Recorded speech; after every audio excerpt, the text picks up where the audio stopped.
أنا دكتور خالد وليد، ربان سفينة النجاة إلى شواطئ بكة القدس. I am Dr. Khaled Waleed, the captain of the ship of salvation to the shores of Baka, Jerusalem.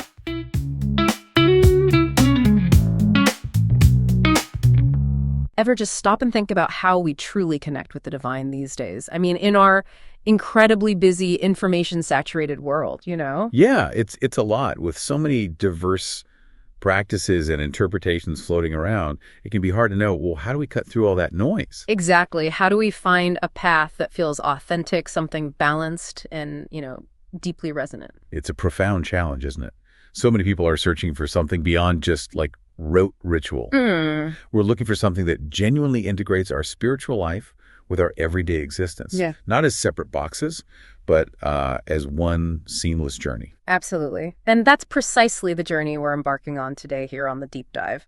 Our mission is to really immerse ourselves in the groundbreaking work of Dr. Khaled Waleed. Ah, yes, a truly visionary researcher and thinker. He's dedicated his life to this rigorous rediscovery of essential Quranic concepts specifically, the true nature of time and the foundational practice of salah, or what we commonly call prayer. And his insights, the ones he shares on his YouTube channel, Almighty Covenant, or Mithaq al-Khaliq, they're quite revolutionary. That's where we're drawing from today, right? That's right. His meticulous analysis forms the basis of our deep dive. So we'll be unpacking two incredibly rich sources that kind of encapsulate Dr. Waleed's findings. Yeah. First, there's a detailed research paper where he presents his insights on the functional temporal rhythm of day and night as laid out in the Quran. And second, his deep, methodical exploration of Salah itself, derived directly and importantly solely from the Book of Allah, stripped of inherited traditions. And here's the promise of this deep dive for you, our listener.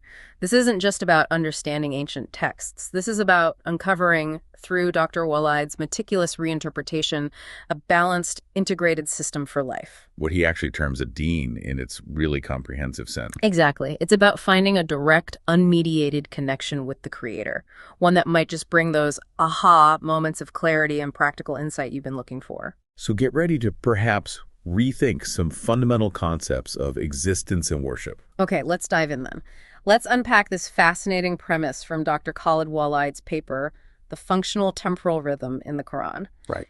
He really challenges us to look at time not just as a simple chronological sequence, hour after hour, minute after minute, but as something much deeper. Yeah, as a deeply functional, almost existential and legislative framework woven right into the Quran itself. So what does he actually mean by functional time? How does that differ from just the clock on the wall? Well, what's truly revolutionary here, and this is really a core tenet of Dr. Waleed's entire body of work on Almighty Covenant, is that he proposes a comprehensive model for human life. Okay. And it's structured through the fundamental duality of day and night.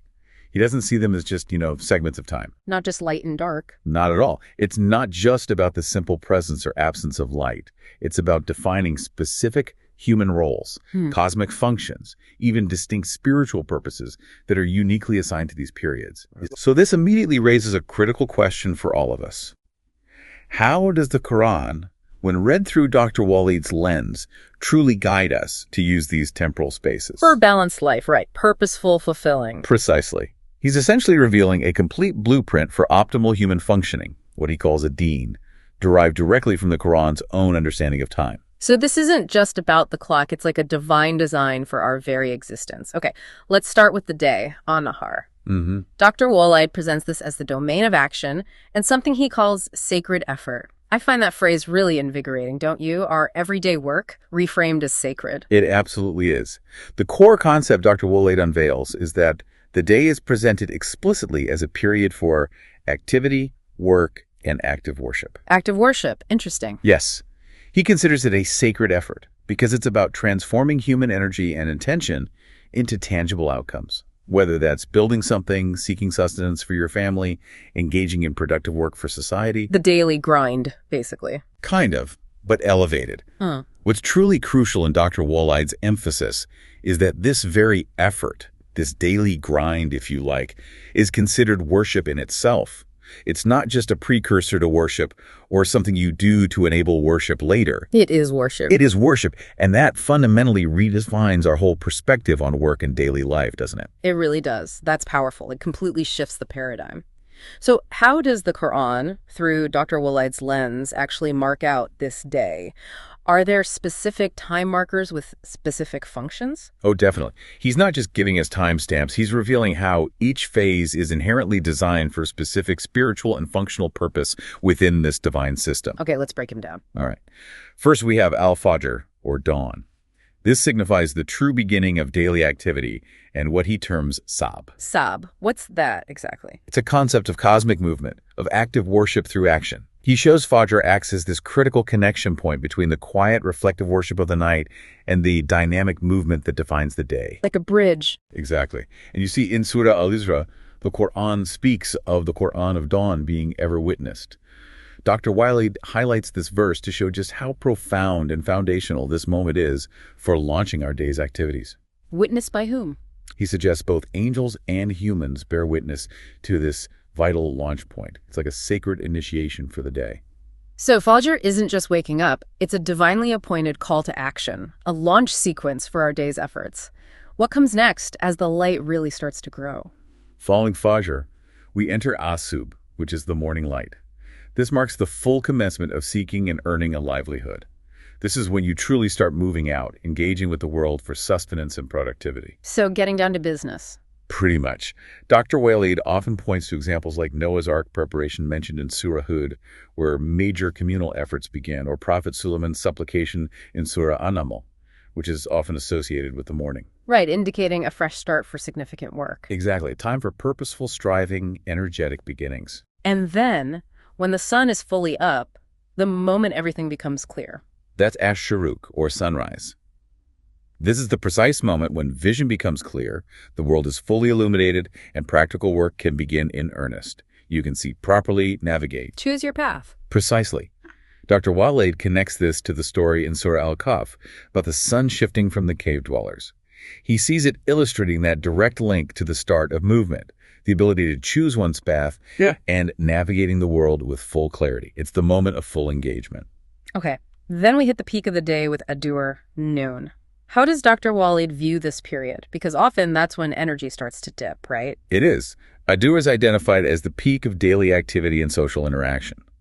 But, and this is a key nuance in Dr. Waleed's analysis, it's also connected to a time of necessary rest from the day's intense toil. A built-in break. Sort of. Surah An-Nur mentions changing clothes during the intense heat of midday. Dr. Waleed highlights this as an indicator that this period includes easing exertion, a natural pause, maybe refreshment, within the day's most intense efforts. So it acknowledges the need to avoid burnout, even at the peak. Exactly. It's a divinely designed rhythm. Is there a specific term for the very early morning, even before Fajr? Yes. Al-Ghadat, or early morning, is also a distinct marker in Dr. Waleed's framework. This refers to that really early start, often associated with blessing, vigor, and collective activity. Like getting a jump start. He cites Surah Al-Kahf, linking it to communal efforts and supplication, reinforcing that idea of a blessed, energetic beginning, maybe for shared projects or intentions, gathering strength together. Okay, so beyond these specific time markers, Dr. Waleed emphasizes key functional concepts that define the day. This sounds like where the deen as a system really starts to take shape. Absolutely. Two main functions really stand out in his analysis. First, it means seeking or striving. But it's not just random movement. It's defined as functional movement specifically for livelihood and work. It emphasizes seriousness, deliberate effort and earning. So being productive. And diligent. It encapsulates the idea that you must actively pursue your sustenance and contribute productively. Surah Al-Jumu'ah gives a really clear directive here. What does it say? And when the prayer has been concluded, disperse through the land and seek from the bounty of Allah. Dr. Waleed points out this is a direct command to strive, to work diligently after completing communal rituals. So it affirms the spiritual importance of that material effort. Don't just pray and sit back. Exactly. It's a command not to be idle. Your work is part of the deal. Wow. So our daily work is directly tied to our spiritual practice, not just something separate we do to survive. It is an act of worship. Okay, what about the second function, asab? We touched on it with Fajr. Right. The second is asab, which Dr. Waleed defines more broadly as cosmic movement or active worship. This isn't just human. It's a universal, active form of worship enacted through movement and action throughout the entire universe. Like planets orbiting. Exactly. Planets orbit, stars burn, elements combine, birds fly. Surah An-Nur says, "Do you not see that Allah is glorified by all those in the heavens and the earth, and the birds spreading their wings? Each knows its prayer and its glorification." Okay. Dr. Waleed interprets this to emphasize organized, active cosmic movement. Every part of creation, he explains, is engaged in a form of active worship through its very existence and function. It's all performing its purpose. In constant devotion. So our human sab, our active striving during the day, connects us to this grand cosmic symphony of worship. So bringing this all together, what does this mean for us practically? This whole idea of the sacred effort in the day, as Dr. Khaled Waleed has uncovered it, it feels like our daily grind, our work, our responsibilities, they're all acts of worship, not just a means to an end. That profoundly reshapes our whole perspective on work-life balance, doesn't it? It really does. It implies that every email we send, every task we complete, every interaction, if we approach it with the right intention, can be part of this bigger picture of worship, this deen for living. Precisely. It shifts the paradigm entirely. Work isn't just some secular necessity or a chore we have to get through. It becomes an integral, sacred component of our spiritual journey. It removes that artificial wall we often build between earning a living and serving the divine. Yes. And that integration is absolutely foundational to Dr. Waleed's understanding of the Quran's complete system for life. Okay, so if the day is for action and sacred effort, what about the night? Dr. Waleed's paper delves into al-layl, the night. And it's not just the absence of light, is it? He sees it as a distinct, divinely designed domain. Yes, exactly. And this is where the holistic nature of Dr. Waleed's proposed deen, this life system, becomes even clearer. How so? The night isn't merely the absence of day. He presents it as a distinct, complementary state, absolutely essential for spiritual and physical replenishment. Replenishment, that sounds key. It is. He views it as a profound biological and spiritual necessity, divinely engineered for recharging, for renewal, for deep introspection. This balanced, holistic approach is absolutely central to Dr. Waleed's interpretation of the Quranic rhythm of life. Like the Creator's built-in reset button. That's a great way to put it. It makes so much sense, though. For that sacred effort of the day to be sustainable, we really need true, purposeful rest. So, just like with the day, are there specific time markers for the night and their functions according to Dr. Waleed's Quranic insights? Oh, yes. He meticulously outlines these as well, showing the night has its own internal structure and purpose. Okay, let's hear them. First, there's Alisha, or nightfall. This marks the beginning of stillness, that crucial transition from daytime activity to calm and readiness for rest. Winding down time. Exactly. Surah An-Nur indicates it as a time for family privacy, which signifies a deliberate shift towards internal, personal, and familial space after the day's external engagements. The world quiets down, and we turn inward. And as the night gets darker, beyond that initial quiet, Then comes Al-Masa, the evening. This is characterized as a period for internal reflection and light remembrance, a time for quiet contemplation, turning one's thoughts gently towards the divine. like a soft focus on spirituality. Dr. Waleed links this to Surah Qaf, which connects the pre-sunset and evening periods with contemplation and glorification. It highlights that shift towards inner spiritual activity, a gentle winding down. Okay. And when it gets really properly dark, that deep, enveloping darkness. That's Al-Ghasaq, or deep darkness. This signifies the intensification of darkness, signaling the absolute need to prepare for sleep and deep restorative rest. Time to really switch off. Yes. Surah Al-Isra, which we mentioned earlier regarding Fajr, also mentions Al-Ghasaq as marking the end of the evening prayer period. Dr. Waleed sees this reinforcing the idea of settling into deep rest and stillness, preparing for the profound renewal that sleep offers. It's the signal to fully surrender to the night's embrace. So from stillness and reflection, we move towards actual sleep. What's the Quranic perspective on sleep itself as a divine function in Dr. Waleed's view? Well, he identifies al-hujuu, which means partial sleep or relaxation. This is like the initial stage of physical energy recovery. He points to Surah Ad-Dariyat, indicating that common sleep is the norm, a fundamental aspect of human existence for restoration. But is there more to the night than just sleep? Absolutely. He also emphasizes at-tahajjud, which is a meditative vigil. This isn't about staying awake all night, but utilizing a portion of the night not just for rest, but for deep spiritual connection and worship. Like an optional extra. But a deeply profound one. Surah Al-Isra calls it a supererogatory prayer, a special connection between the worshiper and Allah. Dr. Waleed presents it as a prime opportunity for intimate communion and spiritual growth, a time when, perhaps, the veil between you and the divine feels thinnest. And for the very end of the night, just before dawn starts to break, is there a special significance there? Definitely. That's as-sahar, or pre-dawn. This is the last part of the night, described as a uniquely blessed time for divine emanations, for intimate supplication, and especially for seeking forgiveness. A time for asking forgiveness. Yes. Dr. Waleed highlights Surah Ad-Dariyat, which specifically links this time, as Sahar, to seeking forgiveness, istighfar. This underscores its spiritual potency and immense significance for purification and reconnection right before the day's activities begin again.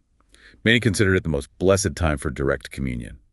Wow. Okay, so beyond these specific time markers, what are the key functions of the night according to Dr. Waleed's Quranic model? Because it sounds like it's not just about sleeping, it's about active spiritual and physical restoration. Exactly. Dr. Waleed identifies three crucial functions that really reveal the depth of the night's purpose within this deen, this system. First, al-ikama. Gekama. We usually associate that with prayer. Here he defines it differently, as energetic stability for worship. It's a state of profound steadfastness and tranquility in worship, where your inner being is settled, focused, ready for deep communion. Ah, so it's about the quality of presence. Yes, Surah Taha connects Iqbal directly to stability in worship. It emphasizes the firm intention and calm required for meaningful spiritual engagement. It's about grounding yourself spiritually during the night's quiet. Okay. And the most obvious function, rest. How does Dr. Waleed elaborate on that from the Quran? Yes, as-sakan. This means psychological and physical rest, and it is indeed the primary purpose of night. Dr. Waleed often quotes Surah An-Naba, which so beautifully describes sleep as a rest, night as a covering, and day as a means of livelihood. That really sums it up. It does. He underscores that this verse encapsulates the profound function of the night as a sanctuary for complete restoration, both physically and mentally. It's where your soul finds peace, sakun. And finally, the very act of sleep itself, an-nam. How is that viewed within this system? Is it just passive? Not entirely passive in its effect, or temporary energy extinction sleep. Dr. Waleed explains this as a divine process for resetting the self and the body. He points to Surah Az-Zumar, which remarkably likens sleep to a minor death. A minor death? Yes, a temporary cessation of consciousness designed for rebooting and rejuvenating. This underscores its essential role in human renewal and the profound divine power inherent in this natural process. It's like a small death that rejuvenates us for life, allowing us to face the next day with renewed vigor and clarity. Okay, if we connect all of this to the bigger picture now, this holistic view of day and night, meticulously outlined by Dr. Khaled Waleed from the Quran, it really provides a powerful Quranic work-life balance model, doesn't it? It absolutely does. Right. It actively prevents burnout by embracing the night as this essential period of rest and spiritual replenishment. Right. At the same time, it combats laziness and idleness by emphasizing the day as a time for sacred effort and productive work. This isn't just theory or some ancient philosophy. Dr. Waleed presents it as a detailed blueprint. A blueprint for building a productive society during the day where work itself is a form of worship and a psychologically and familially stable society at night, fostering deep personal connections and communal bonds. It's a complete system. A profound deen for living. And Dr. Waleed emphasizes again and again this is fundamentally rooted in the Quran's precise temporal instructions. It's not interpretation layered on interpretation. It's going back to the source. So this isn't just about scheduling your day better. It's about a fundamental worldview shift, isn't it? Dr. Waleed's reinterpretation of Yom as functional time and consequently Deen as a complete system of life, it seems to have huge overarching civilizational implications. Absolutely. His analysis of Yom as functional time, leading to this understanding of Deen as a comprehensive life system, reveals several profound insights. Like what? Well, first, it offers a truly balanced model. The Quran, through this precise temporal rhythm he uncovers, presents a life system that inherently prevents exhaustion. How other he? By mandating these periods of night for rest and spiritual recharge. And the flip side? It simultaneously combats idleness by dedicating the day to productive activity and seeking livelihood. It's a natural ebb and flow, divinely designed for human well-being and societal prosperity. So, time isn't just this empty container our lives happen in. It's an active ingredient, almost like a participant in our spiritual growth. Exactly. And that leads directly to what Dr. Waleed calls The consecration of time. Consecration of time. Tell me more. In his framework, time transforms from just an empty quantity, moments ticking by, into something valuable, functional, and deeply spiritual. Every segment of the day and night becomes filled with purpose. Whether it's work or rest. Yes. Whether through the sacred effort of work during the day or the profound contemplation and replenishment of the night, there's no wasted time in this model. Only time consecrated to its intended divine function, constantly connecting us back to the purpose of our existence. And this sounds like it completely dismantles those artificial barriers we often erect between our spiritual lives and our material lives. We tend to think of work as secular and worship as spiritual. Right. But Dr. Waleed is saying they're inseparable. Which brings us to the crucial point of integration of functions. Dr. Waleed's work highlights that there is absolutely no separation between the material and the spiritual in this Quranic model. Daily striving, your work in the day, is an act of worship. It's fulfilling a divine command to build, to prosper, to contribute. And the night worship. Conversely, night worship, with its focus on reflection and replenishment, isn't some escape from reality. It's crucial preparation for being effective, blessed, and purposeful during the day's activities. They're two sides of the same coin. Mutually reinforcing. Exactly. Creating a truly holistic human being living a balanced life. So the larger vision, then, the ultimate implication of this deen as a system, is truly societal. It sounds like a blueprint for an entire civilization. Precisely. Dr. Waleed suggests this model forms the basis for a comprehensive civilizational vision, revealed directly from the Quran. It's a blueprint for building a highly productive society during the day, driven by purposeful work and communal effort, and a psychologically and family-stable society at night, fostering deep bonds, internal peace, and spiritual growth. A sustainable, holistic approach. Yes, a complete deen, all derived from these precise instructions within the Quran, meticulously discovered and articulated by Dr. Khaled Waleed. It's a truly profound reimagining of human potential, I think. Okay, having seen how Dr. Waleed meticulously maps out the day and night as this divine blueprint, this truly integrated deen for living, you might be wondering, well, how does this grand design connect to our most foundational act of worship, Salah? The core connection. This is where Dr. Waleed's work, as presented on Almighty Covenant, gets potentially even more transformative. He challenges centuries of inherited understanding to reveal what he sees as Salah's true Quranic essence. And this raises a really important question, one Dr. Waleed tackles head-on in his extensive analysis. What is Salah at its absolute core, according to his profound Quranic insights? How does he define it? He defines it not as merely a ritual, but as connection with Allah Almighty and drawing near to Him. The purpose: to attain purification, security, entry into His mercy, and crucially replenishment from His light. Replenishment from His light, like an energetic charge. That's very much the idea. It's not just a set of physical movements, but a profound, comprehensive concept encompassing both physical and spiritual dimensions. A source of direct energetic charging for the individual from the divine light. It's framed as a direct, unmediated conversation and connection. So, Salah isn't just ritualistic. It's an active process of connection and spiritual infusion. Dr. Waleed emphasizes something he calls the principle of pairs in understanding Salah. Can you explain that pivotal discovery? It sounds fundamental. It really is. This is one of Dr. Waleed's foundational insights, illuminating a pattern he sees throughout creation, which he calls the sacred pairs, or azwaj. Pairs like. He emphasizes that Allah's creation is consistently manifested in pairs. Think Allah and Rabb, Lord, the unseen and witnessed, material and energy, mind and heart, body and soul, even Islam, submission, and Iman, faith. Okay, I see the pattern. From this fundamental, pervasive principle, he logically deduces that our connection with Allah, our Salah, must also have a dual nature. It must be a pair. Okay, so how does he develop that idea? He then explores the angelic connection as a kind of model. How do angels connect? Right, they're pure spirits, so how does the pair concept apply to them? Well, in Surah Al-Baqarah, the angels say, "We glorify your praises and sanctify you." Dr. Waleed interprets this as embodying their cosmic salah, their active obedience and compliance through cosmic movement, and their assigned functions that's symbolized by bowing ruku. Okay, so the active part. And their committed worship and purification that's represented by prostrating sujud. Their very being and function in the cosmos embody this dual nature of active glorification and sanctification, constantly fulfilling their purpose. It's their fundamental way of connecting. So if angels have this dual connection, What does that imply for human salah? Given our unique composition, we have physical bodies and spiritual souls. Exactly.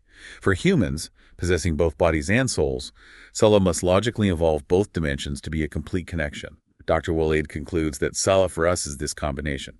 Sav, movement, action, and dhikr, remembrance. Sav and dhikr. That's the core pairing he identifies for human salah. That's the core pairing that makes salah whole, according to his analysis. Okay, let's break those down then. What is sab in this specific context when we talk about human salah? We met it earlier as cosmic movement. Right. Here, sab represents the active, physical, the Islamic aspect of salah. It is fundamentally movement, purposeful, intentional movement. Dr. Waleed emphasizes that movement doesn't happen in something lifeless. It's specific to living beings and is essential for energetic charging and expression. It's the tangible demonstration. Yes, the tangible, visible demonstration of submission and glorification. As you said, we first touched on Sab as cosmic movement. But for us, Dr. Waleed reveals Sab is our physical, active engagement, the very movement and striving that becomes part of our worship, connecting us directly to that universal glorification. And the Quran supports this link. He points to Surah An-Nur, which directly connects Sab as part of Salah for all creation, highlighting its universal active nature.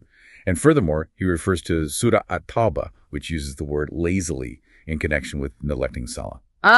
Implying effort is required. Exactly. Reinforcing the absolute necessity for physical movement and active participation. This indicates that a true connection, a complete Salah, requires physical energy and engagement. Okay, that covers the sav, the movement. What about dhikr? This sounds like the spiritual counterpart. Precisely. Dhikr represents the internal, emotional, the imani, faith-based aspect. Dr. Waleed describes it as the guarantee of remaining within divine mercy, the thing that brings profound tranquility to the heart and mind. And the Quran speaks to this. Oh, powerfully. He cites verses like Surah Arad, indeed by the remembrance of Allah, hearts are assured, and Surah Az-Zumar, directly connecting dhikr with tranquility and divine light. It's the spiritual engine, you could say, that empowers and gives meaning to the physical sab. So they work together. Inseparably. The conclusion Dr. Waleed reaches is that Salah is precisely this dynamic combination of movement and remembrance. Remembrance ensures Allah's presence and empowers the movement. Movement grounds and expresses that remembrance. So it has a physical component in the world of creation. And a psychological, spiritual, sensory component in the world of command. A complete, holistic connection. That is a truly profound reframing of Salah. It sounds so much more integrated, so much more alive than just a set of prescribed movements repeated by rote. So if this is the fundamental nature of Salah, this blend of Sab and Dhikr, how does Dr. Waleed, through his meticulous analysis of the Quran, explain how to actually perform it? What are the practical steps revealed directly by the Quran itself once you strip away, as he suggests, centuries of accumulated traditions? Okay, he outlines it very methodically, derives solely from Quranic directives as detailed in his work on Almighty Covenant. The first crucial step is purification, which encompasses itisal and tahara. Is that just washing, like wudu, or is there more nuance to it in his findings? It's more precise and purposeful than just a simple rinse, as Dr. Waleed explains it based on the Quran. Physical cleansing, as outlined in Surah Al-Ma'idah, is presented as a two-step process. Okay, what are the steps? First, washing specific areas with water. The face, and he specifies this, includes the eyes, mouth, nose, and ears, and the hands up to the elbows. The active sensory organs. Exactly. It's about preparing the active sensory and communicative parts of the body. The second step is wiping the head and the feet up to the ankles with water. He suggests this makes them receptive to energetic conductivity, almost like spiritually grounding yourself. Interesting. Anything else about purification? Yes, he also highlights a clear Quranic warning against unpleasant odors, from sweat, garbage, anything similar before engaging in this direct connection. Purity is key. And what if water isn't available? Importantly, if water is insufficient, the Quran permits tayammum, or dry ablution. This involves using a scoop of clean earth, or a purifying substance to wipe the face and hands only. This underscores that the principle of purity for connection is paramount, even if the means are limited. Got it. And what about the inner state before starting Salah? It sounds like there's an internal preparation that's just as vital as the physical washing. Absolutely critical. Dr. Waleed highlights Surah An-Nisa, which indicates that starting with dhikr for inner peace is essential. establishing that inner calm first. So remembrance before movement. Yes, once that tranquility, that inner quietude is achieved, then one performs the physical salah at its fixed times. This sequence emphasizes that the spiritual readiness and inner calm precede and actually enable the full benefit of the physical act. You prepare your heart before you move your body. Fascinating. Okay, so after purification and achieving that inner peace through initial dhikr, what are the core verbal components of the actual salah, according to Dr. Waleed's findings? This must be where he derives the specific remembrances directly from the Quran. Yes, and this is one of Dr. Waleed's truly remarkable derivations, central to his work. He observes that the word salawat, the plural of salah, appears exactly 5 times in the Quran. 5 times? Where? In Surah Al-Baqarah, verses 157 and 238, Surah At-Tawbah, verse 99, Surah Al-Hajj, verse 40, and Surah Al-Mu'minun, verse 9. Okay, 5 mentions of the plural salawat. From this specific numerical pattern, Dr. Waleed meticulously identifies 5 key remembrances that he concludes are integral to this Quranic system of salah. Each plays a vital role in our direct connection. What are the 5? Okay, first, takbir. This is the glorification of God's greatness, primarily saying Allahu Akbar, elevating Allah's name at the very beginning of salah, and crucially, at every change in movement during it. This is referenced in Surah Al-Hajj. It's a constant affirmation of divine majesty. Got it. Takbir. Second. Second, hamd. This is praise, praising Allah, found explicitly in the opening of Al-Fatiha. All praise is due to Allah, Lord of the worlds. It's expressing gratitude and recognizing divine perfection. Hamd. Okay. Third. Third, taz. This is declaring Allah's perfection and purity, essentially saying SubhanAllah, removing any imperfections or comparisons from him. We see this in Surah Qaf, linking it to moments before sunrise and sunset, signifying universal glorification. Tasbih. Fourth, shukr. This is expressing profound gratitude for all blessings, saying Alhamdulillah in response to blessings, as encouraged in Surah An-Nahl. And be grateful for the favor of Allah if it is Him that you worship. It's about consciously acknowledging all that you've been given. Shukr. And the 5th. And fifth, istighfar. This means seeking Allah's forgiveness, saying astaghfirullah, as commanded in Surah An-Nisa. And seek forgiveness of Allah. Indeed, Allah is ever forgiving and merciful. It's that humbling acknowledgement of our human imperfections and a direct plea for divine mercy. Takbir, hamd, tasbih, shukr, istighfar. Those 5. Dr. Waleed's meticulous deduction of these 5 specific components directly from the Quranic text itself, linking them to the 5 mentions of salawat, is really a cornerstone of his rediscovery of salah's true Quranic form. That's incredible. So we have purification, inner peace achieved through dhikr, and these 5 key verbal remembrances forming the spiritual core. What role does the Quran itself play within the salah? It sounds like it's central, not just something you read separately. Oh, absolutely central. This is a key pillar of Dr. Waleed's understanding, as he explains it through Almighty Covenant. The Quran is the key to worship. It guides humanity, it links the world of divine command to the world of creation, and it fosters that continuous awareness of Allah's presence. As it says in Surah Sad. Exactly. Yeah. By the Quran, full of dhikr, remembrance, admonition. The Quran is the book filled with remembrance, and therefore, Dr. Waleed argues, it is the ultimate source for our dhikr during salah. It's the divine word we connect through. And is there a specific timing for Quran recitation within this framework? Because, often we think of salah as separate from dedicated Quran reading sessions. Yes, he clarifies this too. Dr. Waleed explains that the most beneficial times for Quran recitation for study and deep connection are specifically at night after Isha. After the evening activities wind down. Right, whether it's the first third, middle, or last third of the night, but always before Fajr begins. These periods are designated for studying Quranic sciences, for deep contemplation, understanding, and applying Allah's words in one's life. And the Quran mentions this night recitation. Clearly. Surah Al-Muzammil and Surah Al-Isra emphasize this night recitation as a powerful means of profound connection and spiritual development. But what's truly remarkable, as Dr. Waleed points out, is that phrase in Surah Al-Isra, Quran al-Fajr. The Quran of Dawn. Yes, the fact that Allah uses this phrase, Quran al-Fajr, instead of, say, Salah al-Fajr, directly implies, in Dr. Waleed's view, that Quran recitation isn't just a part of Salah, but a core and foundational part of it. So core that the prayer is named after the recitation. That's his argument. And Allah describes this Quran al-Fajr as witnessed by angels and humans.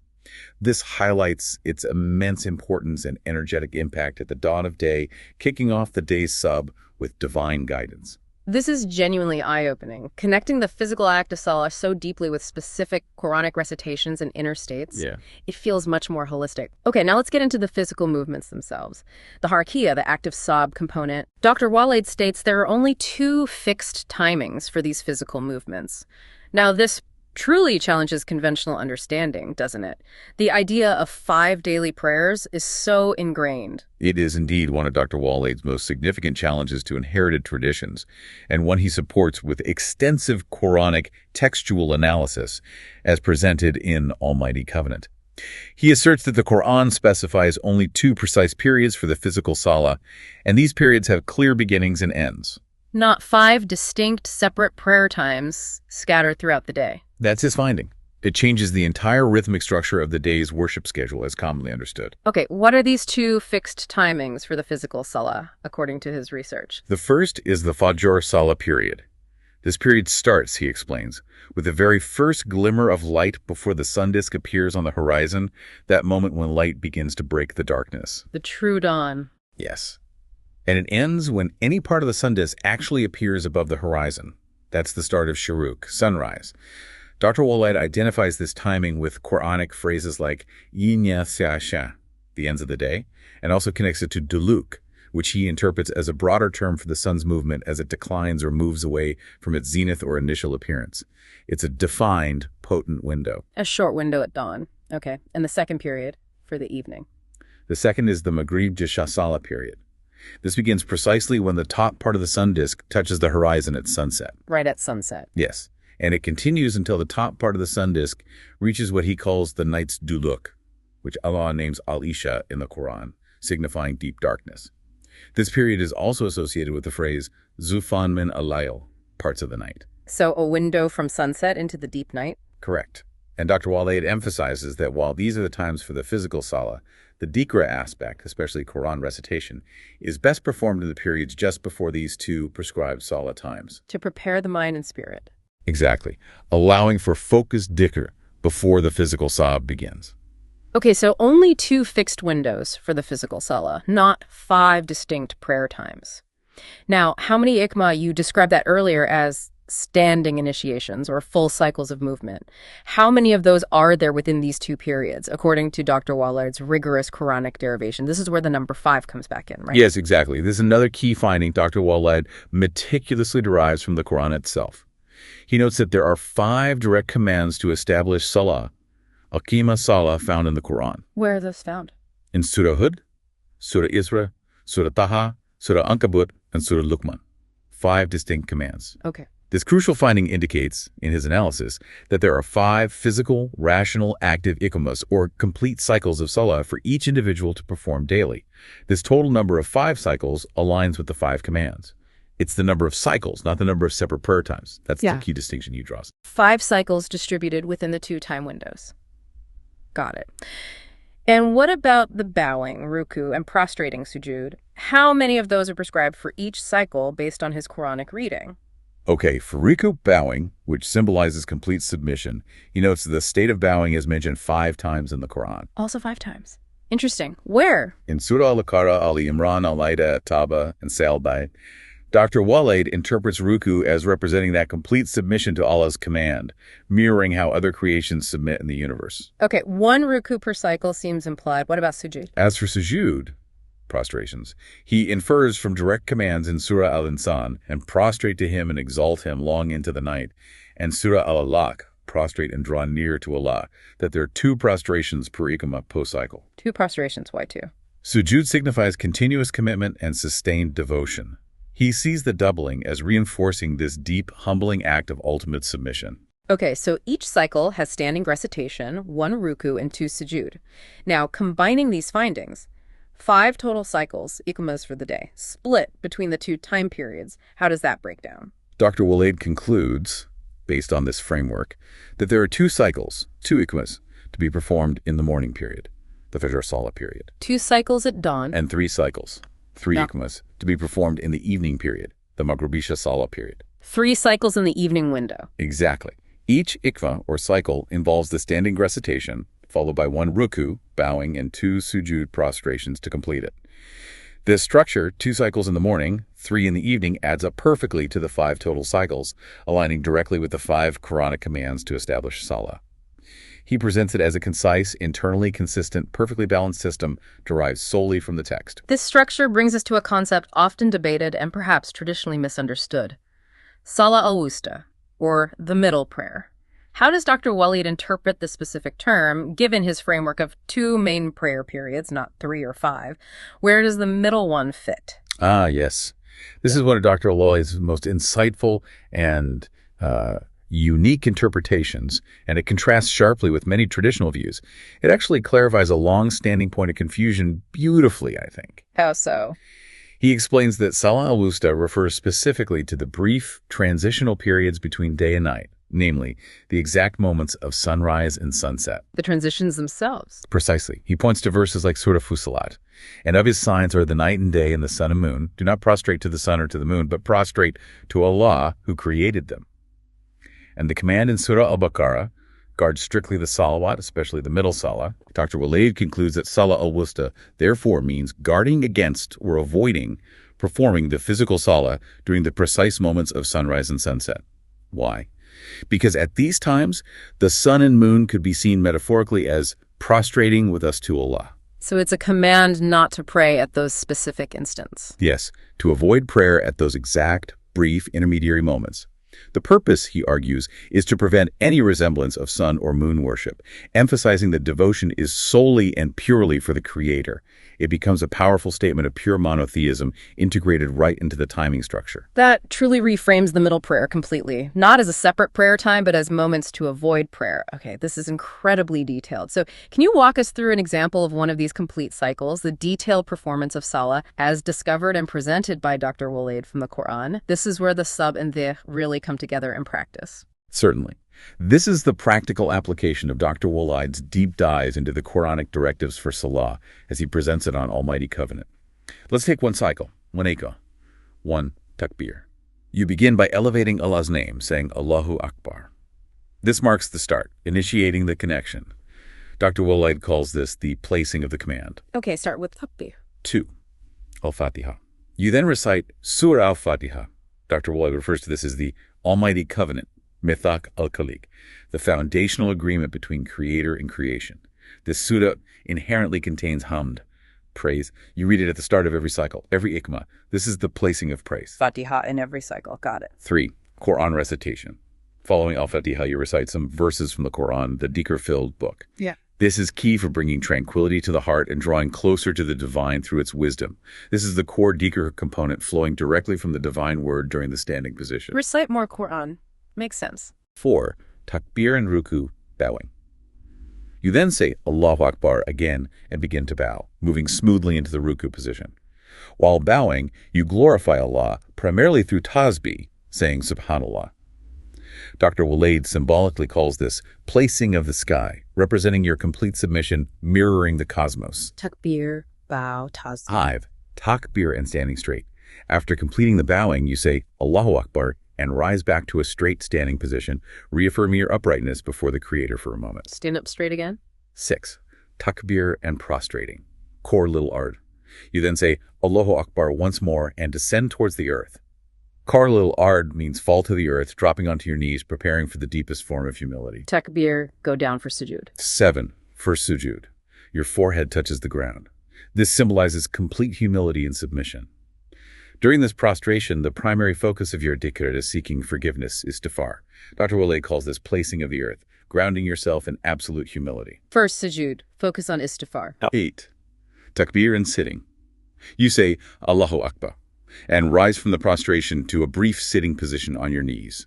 In this moment, the focus shifts to giving thanks, shukr, reflecting on Allah's countless blessings. Sit up, focus on shukr. 9. Second sujood. You say Allahu Akbar again and prostrate a second time, forehead back on the ground. Again, the primary dhikr here is seeking forgiveness, istighfar, reinforcing that continuous commitment and humility. Second sujood, again istighfar. 10. Takbir and standing. Finally, you say Allahu Akbar and rise completely back to a straight standing position, ready either for the next cycle or, if it's the last cycle, ready to conclude the salah. You feel refreshed, re-energized by the connection. Okay, that's one full cycle. And just to reiterate, how many times do these cycles repeat in the 2 fixed periods according to Dr. Waleed? As Dr. Waleed explains it, based on the 5 ikamas deduced from the 5 commands. These full cycles, each consisting of the standing recitation, 1 ruku and 2 sujud, are repeated 2 times to the Fajr Salah period, that first middle prayer window ending at sunrise. 2 cycles in the morning window. And they are repeated 3 times to the Isha Salah period, that second middle prayer window extending from sunset into deep darkness, Al-Isha. 3 cycles in the evening window, making 5 total cycles for the day. Exactly. 5 complete cycles, aligning perfectly with the 5 Quranic commands to establish Salah. It's a beautifully coherent system he presents. Okay. What about the conclusion of the Salah after completing the final cycle? Is there a specific ending prescribed in his Quranic findings? Yes. After completing the last required cycle, you remain seated for the concluding sitting. Here, the core recitation is the pure monotheistic declaration. La ilaha illa Allah wahdahu la sharika lah. There is no God but Allah, alone, without partner. Yes. And importantly, crucially, Dr. Waleed's findings strictly emphasize that at this vital moment of direct connection with the Creator, there's to be no mention of any created being alongside Allah. No prophets, no angels, no one. Why is that distinction so important in his view? Because he stresses this is a direct, unmediated communion, a pure, unadulterated connection focusing solely on the oneness of the Creator.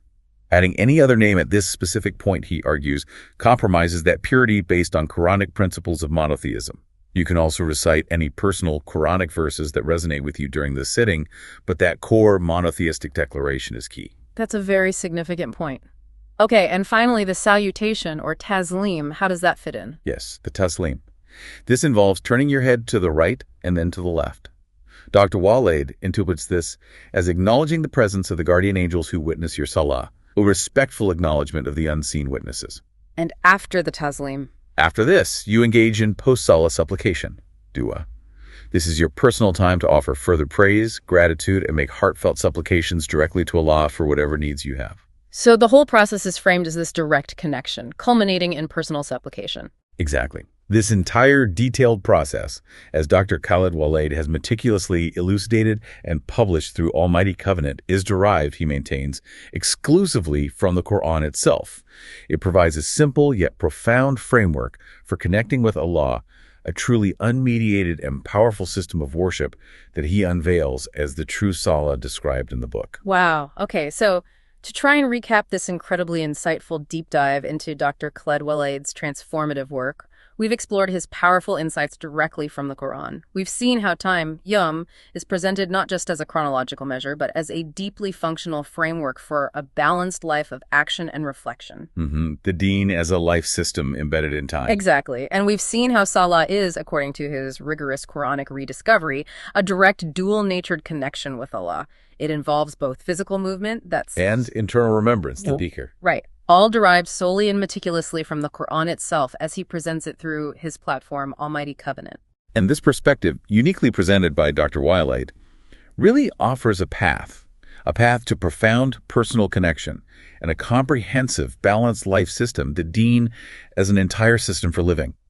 It encourages moving beyond perhaps inherited practices to a direct, unmediated engagement with the divine text itself. It feels like it's about stripping away layers of tradition to try and find the original, pure essence of the Quranic message regarding these core concepts. That certainly seems to be his core aim, yes. Yeah. Going back to the source for clarity. And as we wrap up today, here's maybe a provocative thought for you, our listener, to carry forward from this deep dive. If our daily lives, our movements, our work, our efforts during the day, and our deepest reflections and rest at night, if they're all forms of worship, as Dr. Waleed meticulously outlines from the Quran, what new meaning does that bring to every single moment of your day and night? How does that change your perception of just living? It's a powerful question. And how might this re-understanding, this potential for a profound, direct connection through the Salah he describes, based solely on the Almighty Covenant, how might that change the way you live in balance and deep connection with the Creator? It truly redefines what it means to be alive and purposeful, doesn't it? Yeah. Offering a potential blueprint for a life lived in full alignment with that divine design. Thank you so much for joining us on the deep dive. We really hope this exploration of Dr. Khaled Waleed's work, uncovering these powerful Quranic insights on time and Salah, has offered you some clarity, maybe some new perspectives on ancient wisdom for modern living. It's certainly given us a lot to think about. Absolutely. Until next time, keep diving deep. أنا دكتور خالد وليد، ربان سفينة النجاة إلى شواطئ بكة القدس. I am Dr. Khaled Waleed, the captain of the ship of salvation to the shores of Baka, Jerusalem.